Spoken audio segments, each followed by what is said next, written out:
Hello, everyone. I'm Benny DeCecca, Chief Executive Officer of Validation Institute, and we're excited to be joined for this discussion by Capital RX's Chief Growth Officer, Kristen Begley. PharmD, she's a pharmacist by training with a wealth of pharmaceutical supply chain, digital health, and health tech experience. Kristen is a former benefits consultant who worked in women's health, building a value-based care model and digital front door. And you've now been at CapRx for over a year. I hope I got all that right. So Perfect. glad to have That's great. So glad to have you with us, and thank you for joining us today, Kristen. Thank you so much, Benny. Glad we can line up this time together. So let's start off with what you see as the main challenge or challenges for plan sponsors and administrators to deal with this year. It doesn't have to be pharmacy specific, but I'm sure we'll talk about specialty later. That sounds great. There's a few things that do come to mind. I would say payers, especially employers. I know it's a core base for you all. They've got a lot on their plates right now, and they know healthcare is costing everyone too much. I would say that the irony here is one of our few bipartisan moments is that everyone's working on shrinking healthcare costs, and it is a huge pain point for employers. And I would say most HR and even CEOs and CFOs really do understand that their people are their most valuable asset, but it's always that kind of tug and war between top line growth and operational costs. So I think everyone understands today employees are under a lot of stress. Economy, inflation, mental health, financial well being are all priorities for payers and particularly HR employers. And that's really who we're speaking with at the end of the day. And if I could, I would love to kind of circle back to those bipartisan efforts. I would be remiss if I didn't talk about the CAA, particularly as it comes into effect for employers.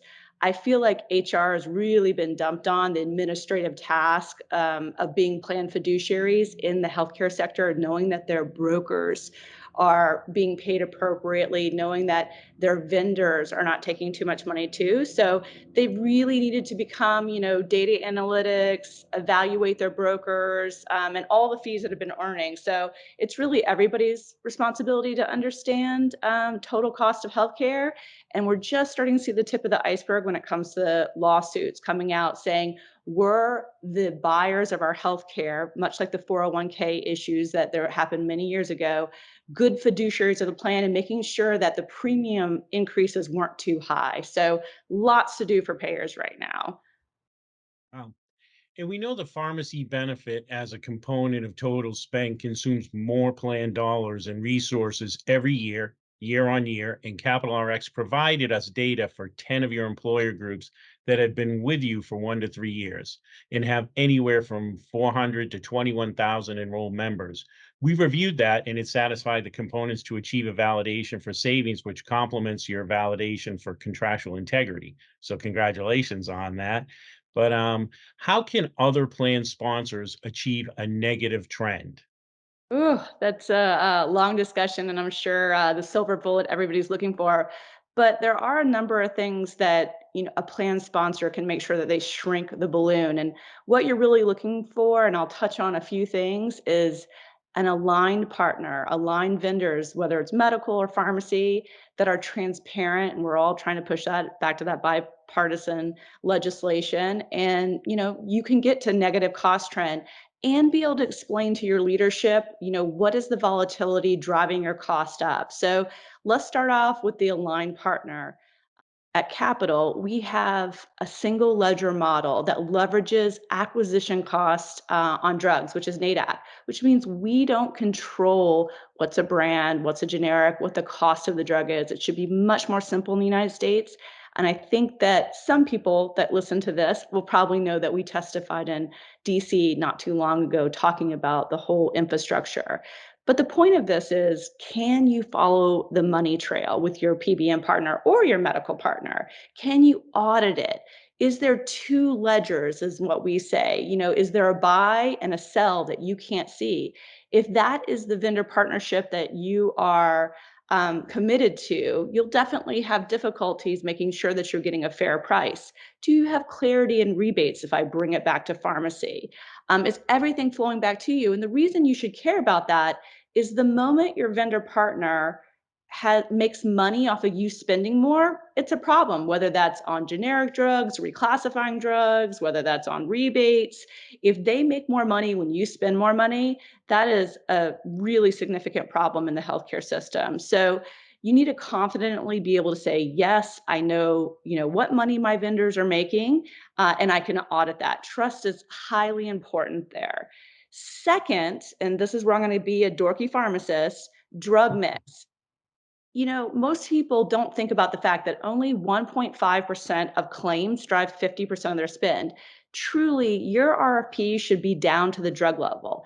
I know it sounds complicated, and most people kind of let this go because specialty was a small part, but we know it's really driving the medical spend. We all know it.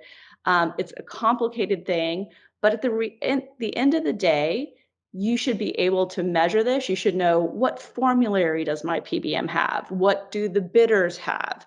What prior authorization approval rates does my PBM drive? Are they approving more drugs because they make more money with more expensive medications, which I think is a lot of the conflict that is in particularly the pharmacy space.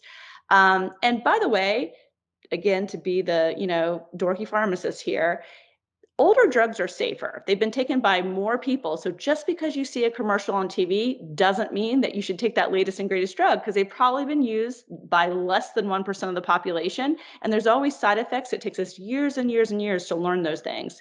And then thirdly, after alignment, drug mix, I'd say guarantees. I've found that in the PBM industry, and the reason I left the PBM industry is because we were all measuring discounts and rebates off of a start price that we really didn't know. So asking your PBM to give you a per member per month guarantee is hugely critical.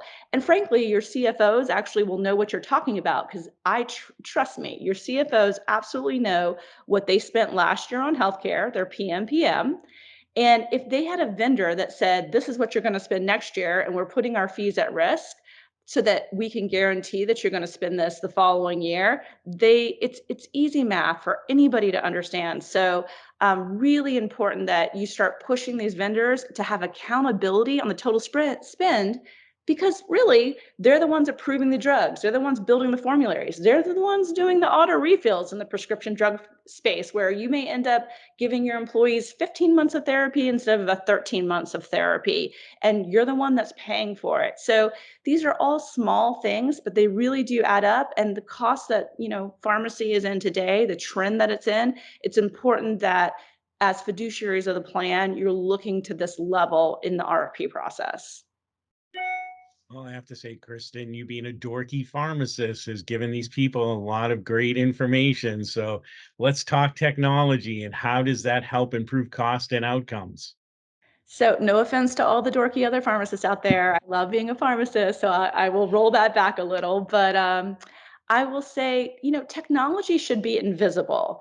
And the two things that, from our perspective, that's really helping us and helping our clients with technology is, one, in the pharmacy space, technology hasn't been innovated in 20, 30 years. Very old systems, very old coding. So, what makes us special and why we can compete with the big three is that we are operationally more efficient. So, what takes them hundreds of man hours to build a plan design, transfer a plan, they have to throw a lot of bodies. It takes weeks or months sometimes to make a change. It really takes us minutes or at most 24 hours to make these changes or onboard. We had a blank sheet of paper, even when it comes to our health plan business. We built Judy, which is short for adjudication. That's our adjudication platform after, Medicare regs were put out. So we didn't have to shoehorn our system. We knew exactly what we were building for. So it's our operational efficiency.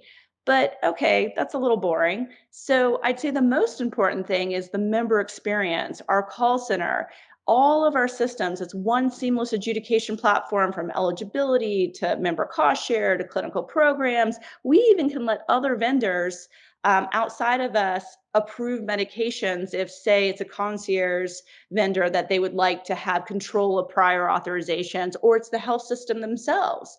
We can allow people into our system to see what's going on with members. When a member calls in, everybody knows what's happening, and it's not a patchwork of 30 systems all together. I just think there's been a lot of frustration, and a lot of innovation on the EHR side, on the hospital side, where a claim is born, but zero, almost zero innovation on the payer side. And if we're going to move to value-based care and really change this model, and Benny, you and I know, and we've been talking about value-based care for 20 years, I think. We need to innovate our healthcare technology on the payer side. The adjudication platforms are just not built for it. And whether it's getting rid of fee for service on the medical side or getting rid of spread pricing on the pharmacy side, if we're going to move to value based care so that it's all aligned and providers are paid for good outcomes and healthy patients, we need better payer systems. So we're really excited for the future and believe that we can provide that infrastructure to the healthcare system. I very much agree with all that. And we've touched on cost trend, specialty technology, and a little bit about the consumer and member. But what do you see as mattering most to the health plan member and healthcare consumer? And what do you see out there that needs to be addressed to help improve their experience? One, I do think, given the size of the healthcare industry, we do need to see regulation, and we are starting to see that regulation in DC. That's an easy one to attack, and there's no reason we shouldn't have clarity, particularly on drug pricing. In my world, it should be as simple as buying something over the counter, right? You know what Tylenol costs, whether you're insured or uninsured, you work at a big employer, you work at a small employer. The Russian roulette wheel behind the counter, where the PBM has a lot of control of dialing up the price or dialing down the price or reclassifying drugs. So we need to see regulation, I believe, in the pharmacy space. It's the most access healthcare benefit, and it should be fair. There's no reason that this shouldn't be a commodity, and we all know what Lipitor costs, so to speak, or generic Lipitor. Hopefully, everybody's taking generic. We're far from interoperable between payers, providers, and consumer apps. These things are slowly changing. I hear the right things out of the health systems and the payers. Trust me, people download apps when their doctor tells them to download an app. They're not as good at downloading apps when their health plan or PBM tells them to download an app. So we need a place in the healthcare ecosystem that is any front door, that patients can be educated, those moments in care. Sometimes you're a patient, sometimes you're a consumer, depending on what you're buying. Do you have cancer being a patient and things are catastrophic for you and it's hard to make decisions? Or are you a consumer where you're looking for your latest, GERD or upset stomach medication? So we need to simplify things a lot. The healthcare system is very hard to navigate, including the cost of it and the revenue. So I think us explaining as providers, and I will say this, I'll give a shout out to all my favorite pharmacists. Pharmacists are the most underutilized resource out there. So we need to get them more into the education ecosystem because they are one of the most trusted healthcare providers out there. So we need to leverage that, and get education, local regional providers, and pharmacists all to help with virtual care. So I think it's a super exciting time in healthcare and really glad to be part of it. And thank you for having us. Well, this has been some great information. And Kristen, thank you for joining me today. Perfect. Thank you. And for everyone out there that wants to learn more about Capital RX and to read their validation, go to validationinstitute.com. Thank you very much and have a great day.